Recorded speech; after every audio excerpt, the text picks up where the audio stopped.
What's going on, Bears fans? Welcome to another episode of Chicago Bears Central, your number one spot for everything Chicago Bears related. And on today's episode, we're going to dive into the two different offensive line combinations that the Chicago Bears coaching staff are looking at, with Lucas Patrick being back available. And we'll talk about which one is going to offer the better all-around game for the Chicago Bears. We're also going to talk about how Byron Pringle continued to work on his chemistry with Justin Fields even while he was out with injury. And then we'll talk about the upcoming matchup against the 49ers and how Johnson and Deebo Samuel are going to match up and who can get the better of that matchup. We'll talk about all that and more on today's Chicago Bears Central. You are now tuned in to Chicago Bears Central, your number one place for all Chicago Bears news and content.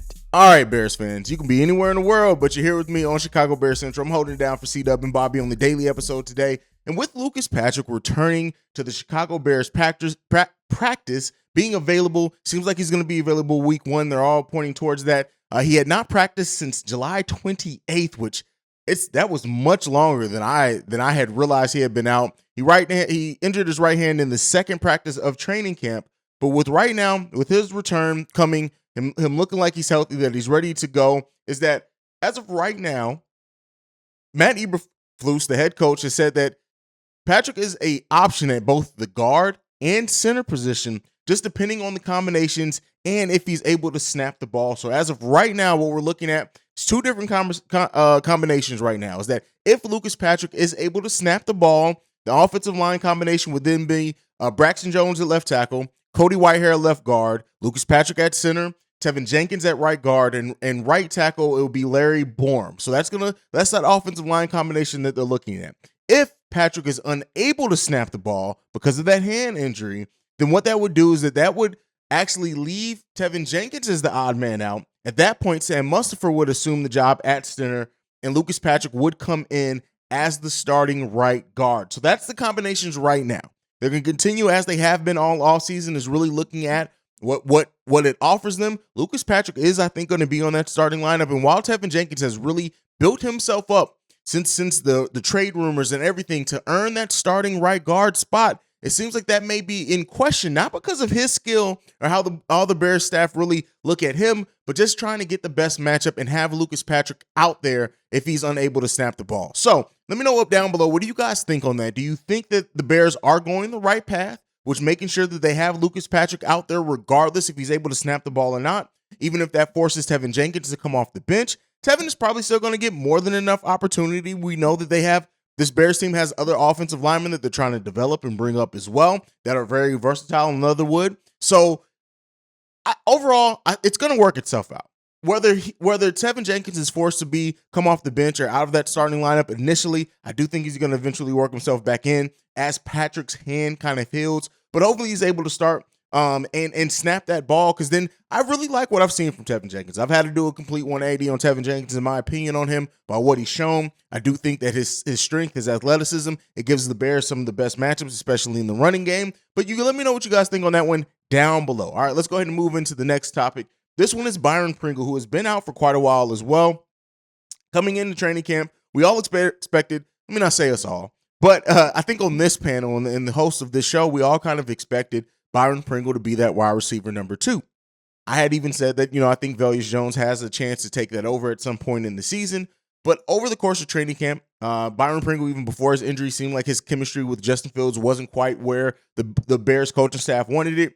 Equanimeous St. Brown worked himself up, eventually took over that wide receiver position. And while, we've talked about EQ and how he was kind of quiet out there in preseason, even though he played a lot of snaps, that could be design of the offense, them using more limited version of the offense. So that's not all on him. It's preseason anyway.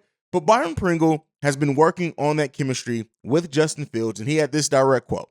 He said, "Since I was out, I've been trying to just listen to coaching points, the communication on the field, like they're giving it to other guys. Just knowing I'm not trying to be a step behind when I get back on the field. So I've been paying attention in the meeting room and listening to everything Coach Getsy's been coaching and points that Justin's been saying to the fellas."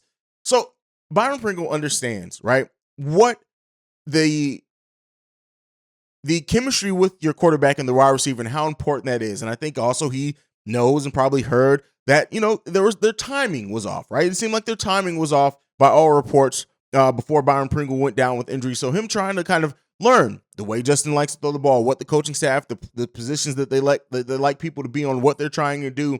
It can help build that chemistry. I think nothing replaces being actually on the field with your teammates and actually building up the chemistry that way with the quarterback. But it's good to hear that Byron Pringle, even while he was injured, not able to participate physically, that he was still doing the things, paying attention to enough tape. He's a pro. You should expect it. He's 28 years old. So, it kind of is what it is there. Now, what does that mean for the wide receiver core overall? I think it's going to continue to be a fluid thing like with many positions on this team. I don't think anything's quite a lock. Even if somebody starts off at the wide receiver number 2 to start the season, it may be different by game 2. It may be different by game 3. It may be different again by game 6. At the end of the day, Byron Pringle seems like he's putting himself in the best position. Having our full wide receiver core as much as possible out there healthy is going to be tantamount to just the building this team overall. We already know N'Keal Harry is going to be out until at least week 5, and we'll see what happens with that and how many games he ends up being able to play and available for. But the people that are, and even the people who aren't, it's good to hear that they're doing things in the coaching staff, in the tape room, to try to also build as much chemistry, like I said, as possible. I don't think you can build the same amount, but it goes a long way if you can study tape with guys and see what you need to do out there and try to visualize yourself and how you fit in that. We're going to see how Byron Pringle does fit in that. It's going to be, hopefully he's available game 1 against the 49ers, and we'll really get to see what happens of that. All right, let's go ahead and move on to the last topic for today. And this one is the upcoming matchup between Deebo Samuel and Jaylon Johnson and what that means for the first game and how it could really dictate how good, how hard this matchup is going to be against the 49ers coming into week 1. So Jaylon Johnson, going into his 3rd season in the NFL, talked about this. He said, again, guys know I like using direct quote. He says this, 100%, when he was asked if it's extra motivation for him to face a guy of Deebo Samuel's caliber. He says, he just got paid. Everybody looks at him as that top 5. So, I feel like people look at me as a top guy. So to go against him and then showcase what I can do is another step in the right direction for me. We all know Deebo Samuel got that 3-year extension, $58.1 million. And the fact that Jaylon Johnson is not only talking about it, but has his eyes on what that one-on-one matchup is going to be. 4 cornerbacks in the NFL, having that chip on your shoulder, having a little bit of cockiness, right? Sometimes even more so, but having that cockiness, being able to talk shit, things like that is important for quarterbacks. But at the end of the cornerbacks, but at the end of the day, having Jaylon Johnson be prepared mentally for that matchup, to know it's going to be a matchup that could very well dictate how this game goes in many ways for the Chicago Bears on the defensive end. Him picking up that assignment, him succeeding his assignment. And of course, it's not going to be just on him. It's going to be on Kyler Gordon. It's going to be on the other cornerbacks. It's going to be on the secondary as a whole to try to contain and keep that passing game as contained as they can. But it's good to see that Jaylon Johnson's mindset and where it is, because he's going to be an important part of how good or how bad this defense is. I've said it before. I do think that this defense is going to be a top 10 defense by the end of the season. Hey, call me crazy. That's fine. It's bear down season all day long around here. But that is what I believe. And it's good to see that Jaylon Johnson's mindset is where it needs to be when it comes to this. All right, let's get into some of the other things before we go. Now, we're going to do our prediction show on the game the next time we're all together, me, C-Dub, and Bobby. So be on the lookout for that. We will have a pregame show. We'll break down all of our expectations, predictions, things like that. But I want to give a couple of my predictions with this. Looking at this team, and especially the defense, right? And maybe tomorrow I'll do some of the offense. But I am predicting right now that on the Chicago Bears team that we're going to have at least 3 players have at least 6 or more sacks over the course of the next season. Who those 6 players are going to be will remain to be seen. I do think Robert Quinn is definitely going to be in there. Travis Gibson has a chance to be in there as well. I really do trust the pressure. When you look at the pressure and how many QB hits that this team did have on the defensive end during preseason, I really do think that we're going to have an attack the quarterback type defense. We're going to get a lot of QB hits. We're going to get a lot of tackles for losses. We're going to get a lot of sacks. I think this defense is going to have.